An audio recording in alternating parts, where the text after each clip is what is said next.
जी हाँ, नमस्कार दोस्तों। आप सभी बता दूँ, भोजपुरी सुपरस्टार ट्रेंडिंग स्टार थे साईलाल यादव जी ने आज एक नया रील्स वीडियो बनाया है, जो कि आप लोग अपने स्क्रीन पर देख सकते हैं। जी हाँ दोस्तों, कश्मीर में थे साईलाल यादव जी। अभी अपनी नई फिल्म की शूटिंग कर रहे हैं, रंग दे बसंती का। और इस फिल्म की शूटिंग लगभग 10 दिनों से चल रहा है और नए लुक में थे साईलाल यादव जी ने ये रील्स वीडियो शेयर किया है, जो कि संजय पांडे जी ने अपने सोशल मीडिया पर डाला है।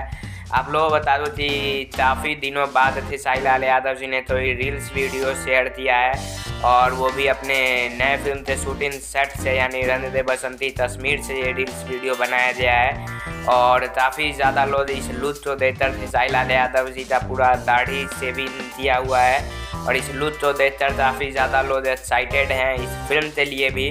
और रील्स भी काफ़ी दिनों बाद थे साईलाल यादव जी ने बनाया है, तो इस पर भी काफ़ी ज़्यादा लोग खुश है कि थे साईलाल यादव जी का काफ़ी दिनों बाद रील्स देखने को मिला है। नहीं तो बहुत जल्दी थे साईलाल यादव जी रील्स वीडियो बनाते हैं। और आप लोग तो ये रील्स वीडियो कैसा लगा ज़रूर बताइए कमेंट में, और ये रील्स वीडियो में लुत्फ कैसा लग रहा है ये भी ज़रूर बताइए। तब तक के लिए जय हिंद।